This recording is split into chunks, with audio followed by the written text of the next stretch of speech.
De Jésus-Christ selon saint Matthieu. En ce temps-là, Jésus arriva près de la mer de Galilée. Il gravit la montagne et là il s'assit. De grandes foules s'approchèrent de lui avec des boiteux, des aveugles, des estropiés, des muets et beaucoup d'autres encore. On les déposa à ses pieds et il les guérit. Alors la foule était dans l'admiration en voyant des muets qui parlaient, des estropiés rétablis, des boiteux qui marchaient, des aveugles qui voyaient, et ils rendirent gloire au Dieu d'Israël. Jésus appela ses disciples et leur dit : « Je suis saisi de compassion pour cette foule, car depuis 3 jours déjà ils restent auprès de moi et n'ont rien à manger. Je ne veux pas les renvoyer à jeun, ils pourraient défaillir en chemin. » Les disciples lui dirent : « Où trouverons-nous dans un désert assez de pain pour rassasier une telle foule ?» Jésus leur demanda : « Combien de pain avez-vous » Ils dirent : « 7 et quelques petits poissons. » Alors il ordonna à la foule de s'asseoir par terre. Il prit les 7 pains, les poissons, rendant grâce, il les rompit et les donna aux disciples et les disciples aux foules. Tous mangèrent et furent rassasiés.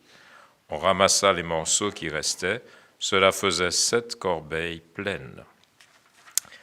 Acclamons la parole de Dieu. Louange à toi, Seigneur Jésus.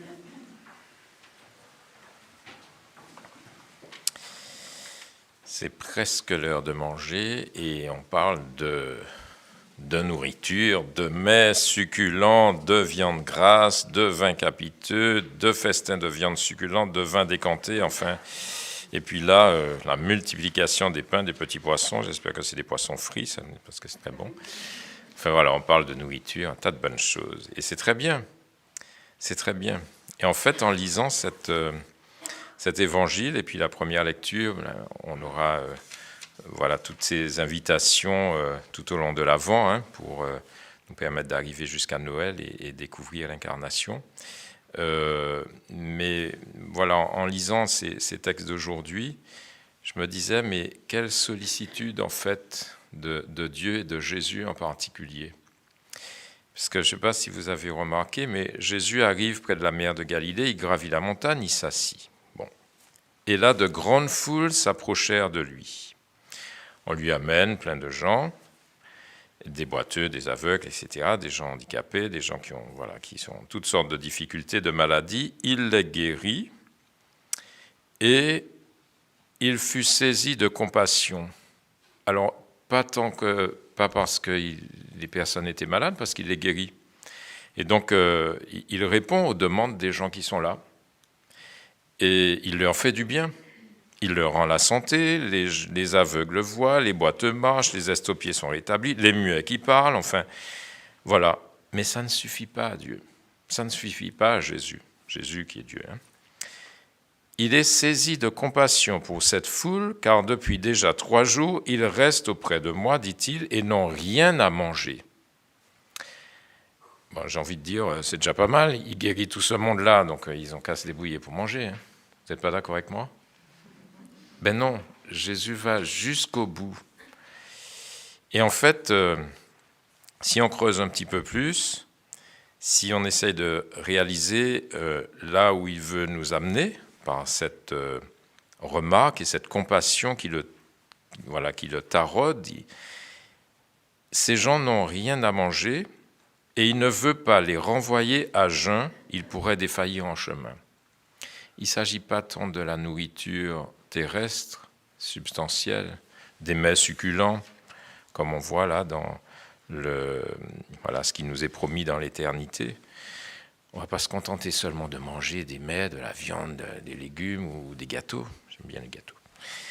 Mais plus que ça, il s'agit d'une nourriture qui fait grandir, qui est beaucoup plus importante, beaucoup plus intéressante, beaucoup plus riche, qui est la parole de Dieu en fait.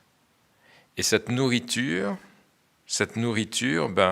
nous aide à grandir, à être ce que nous sommes destinés à être, des enfants de Dieu. des hommes, des vrais êtres humains, voulus par Dieu par amour. Et donc, Jésus a guéri tous ces gens. C'est très bien. Il leur permet d'être libres. Libres dans les mouvements, libres dans la parole, libres dans la vue. Enfin, il libère tous ses sens de toutes ces personnes, tous ceux qui sont malades, qui viennent le voir. Il les libère, il leur rend la vie, finalement, en tout cas, plus facile la vie, voilà. Mais ça ne suffit pas. Il veut leur donner davantage. Il ne s'agit pas juste d'un miracle physique, d'une guérison, ce qu'on demande souvent, hein.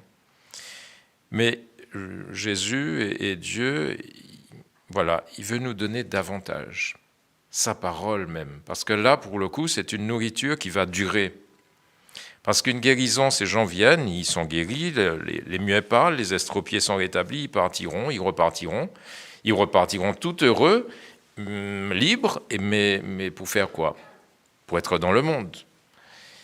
Et ils n'ont aucune nourriture, aucune base pour savoir comment choisir le bien, comment choisir le mal, même peut-être même le discerner.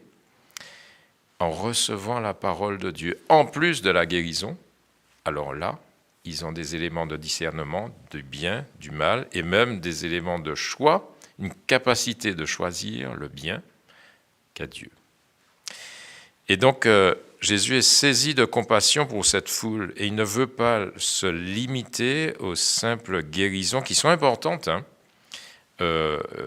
qui sont nécessaires, mais il ne se limite pas seulement à ces guérisons, il est saisi de compassion, car en les renvoyant sans manger à jeun, il pourrait défaillir en chemin. Il pourrait effectivement tomber dans le mal. Ils pourraient se perdre, même s'ils sont guéris physiquement. Ils pourraient se perdre. Et donc, il veut leur donner à manger.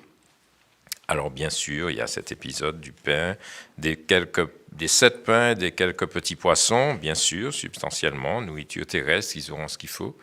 Mais plus que ça, Jésus va leur donner la parole. Il va les enseigner, certainement. Et même plus que ça, pour nous aujourd'hui, eh bien, il va se donner en nourriture.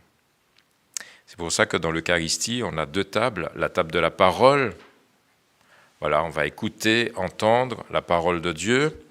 Écouter le prêtre qui fait ce qu'il peut pour éclairer la parole de Dieu.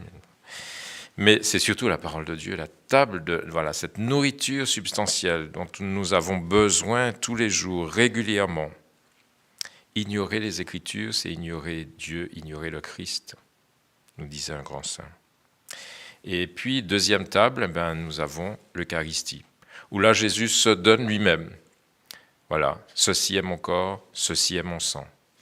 Mais pour comprendre l'un, il faut avoir reçu l'autre. Pour rentrer dans la parole, il faut avoir rencontré Jésus, éclairé par l'Esprit Saint. L'un va avec l'autre. Et donc, j'admirais et j'admire, voilà, je ne sais pas si j'ai réussi à vous partager ça, mais ça m'a fait bouillir le cœur de joie, parce que je me disais, voilà, Jésus ne se contente pas d'une guérison, ne se contente pas, voilà, d'un petit événement avec lui, d'une petite rencontre, mais plus que ça, il veut nous donner à manger sa parole, il veut se donner à manger, il veut nous nourrir. Et voilà, donc ne nous contentons pas de peu, demandons au Seigneur le maximum. Vous êtes d'accord avec moi? Demandons au Seigneur le maximum, parce qu'il veut nous donner le maximum. Il guérit et en plus il a compassion, et ces gens n'ont rien à manger. Eh bien, demandons-lui tout. Vous êtes d'accord avec moi? Bon, eh bien nous allons demander tout. C'est ce que Charles de Foucault a fait. Voilà, il sera canonisé bientôt. Mais c'est pas juste, voilà, la canonisation n'est pas une fin en soi. C'est parce qu'il a donné sa vie. Il a voulu être frère universel parce qu'il a rencontré Dieu. D'abord, dans une rencontre avec un prêtre, une confession sur le champ, agenouillez-vous et confessez-vous. Très bien. Et puis, il s'est nourri de la parole de Dieu. Il s'est nourri des sacrements. Et voilà, il a voulu que dans toute sa vie, l'évangile, la parole de Dieu, transparaissent à travers sa vie. Voilà. Bien, demandons au Seigneur d'être ses disciples et demandons-lui l'impossible maximum. Vous voulez bien ? C'est la sainteté qu'il faut demander. Amen.